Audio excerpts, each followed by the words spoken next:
आप सुन रहे हैं लेखक धर्मेंद्र मिश्रा की शूलभद्र वर्सेस अंधकरणी एपिसोड 5।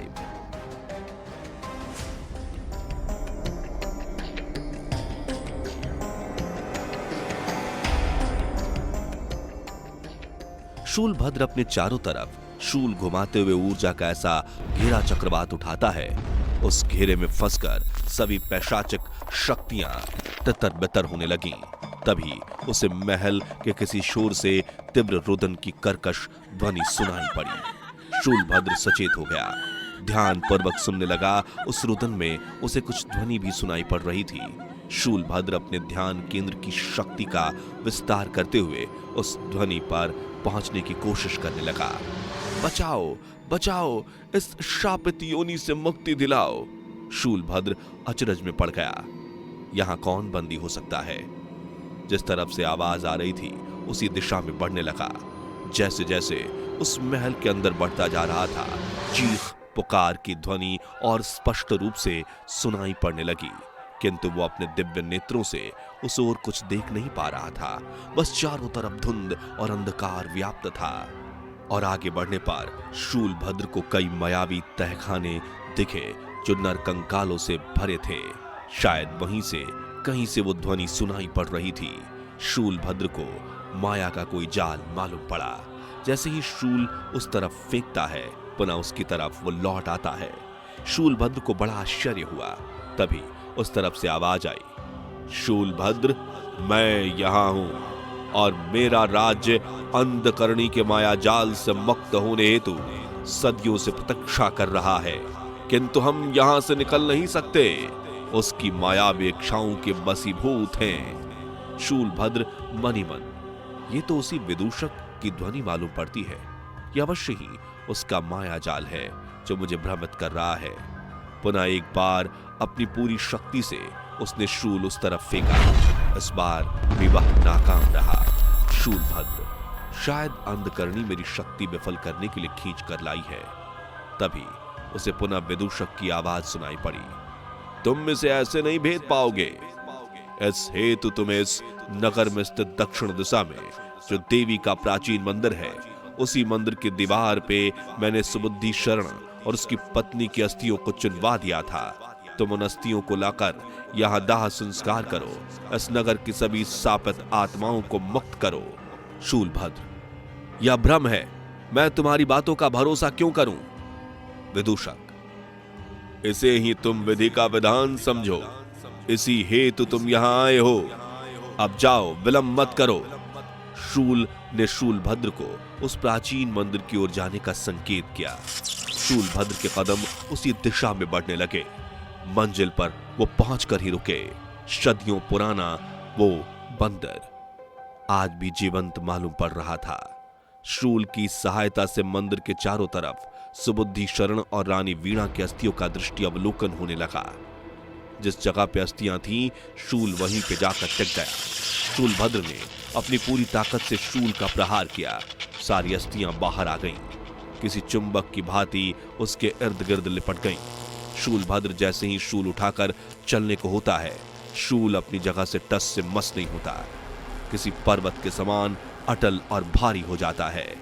तभी मंदिर के अंदर से एक भयंकर नाद उठा, कीट पतंगों का जैसा ज्वार फूटा। शूलभद्र कुछ समझ पाता कि उससे पहले ही उन कीट पतंगों ने उसके चारों तरफ घेरा बना दिया, उसके पूरे शरीर को लहूलुहान कर दिया। शूलभद्र वहीं निढाल होकर नीचे गिर गया। तभी कोई अदृश्य शक्ति उसे मंदिर के अंदर खींच लेती है।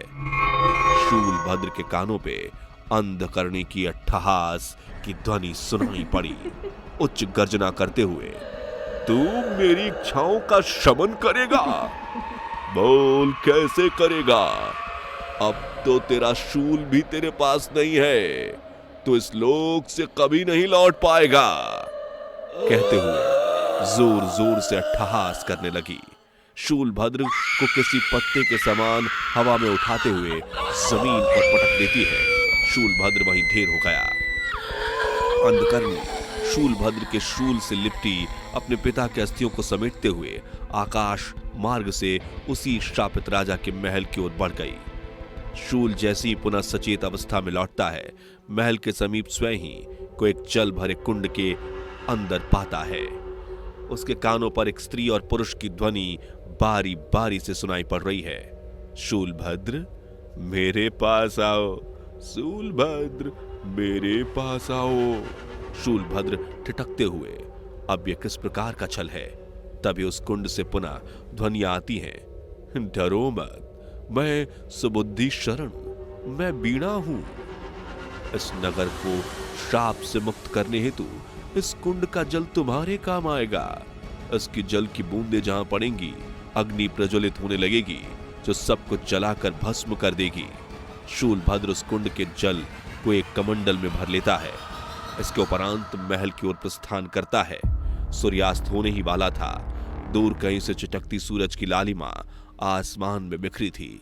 शूलभद्र मुख्य दरवाजे के पास पहुंचकर ललकारता है, अंधकरणी, तेरी इच्छाओं के साथ ये शापित महल भी जलकर भस्म होगा। एक स्याह काली परछाई महल के चारों तरफ मंडराने लगी।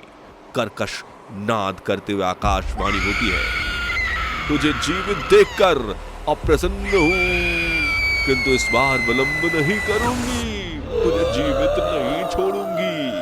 शूलभद्र अपने हाथ में जल लेकर महल के दरवाजे की ओर फेंकता है। जल की बूंदें जैसी ही दरवाजे पर पड़ी, दरवाजा धुआं धुआं हो गया। अंधकरणी हुंकार भरते हुए, तुझे तेरे शूल से मारूंगी। शूलभद्र जैसे ही जल की बूंदें अपने शूल की ओर फेंकने को होता है, उसके हाथ रुक गए। अंधकरणी इस बार अट्टहास करते हुए, मुझे क्या हाथ था, तू ऐसा ही करेगा तो फिर ले शूल। तीव्र गति से शूल भद्र की ओर शूल बढ़ता है, उसकी छाती के समीप आकर रुक जाता है। अंधकरणी तिलमिलाते हुए, ऐसा नहीं हो सकता। शूलभद्र ने शूल अंधकरणी की ओर मोड़ दिया। शूल अंधकरणी को अपने फांस में जकड़ते हुए उसे तल घर में धकेल देता है, जहां विदूषक सहित कई पैशाचिक आत्माएं कैद थी। शूलभद्र तेजी से अपने कदम उस तरफ बढ़ाता है और उसी तल घर में प्रवेश कर जाता है। अपने कमंडल से जल लेकर मायावी तहखाने की ओर फेंकता है। देखते ही देखते चारों तरफ आग की लपटें उठने लगती हैं। सभी कैद पैशाचिक आत्माएं एक एक कर मुक्त होने लगी। अंधकरणी की ध्वनि पुनः सुनाई पड़ी, ऐसा मत करो। शूल जैसे अंधकरणी को खींचकर सामने लाता है। अंधकरणी रुदन करते हुए, ठहरो, मुझे मेरी मुक्ति का भान हो गया है, किंतु मैं अकेली नहीं, अपने माता पिता के साथ ही जाना चाहती हूँ, मुझे उसी कुंड के पास ले चलो। शूलभद्र ने वैसा ही किया। उस कुंड के पास पहुंचकर सुबुद्धि शरण और वीणा का आह्वान करता है। उन दोनों का सूक्ष्म शरीर जैसे ही प्रकट होता है, सुबुद्धि शरण, अब हम तीनों को इस शापित योनि से मुक्त कर दो। शूलभद्र जैसे ही कमंडल से जल लेकर उनकी ओर फेंकता है, तीनों ही आकाश मार्ग से जाते हुए अदृश्य हो जाते हैं। शूलभद्र को भी एहसास हुआ, अब उसे भी अपने लोक, अपने माता पिता के पास लौट जाना चाहिए।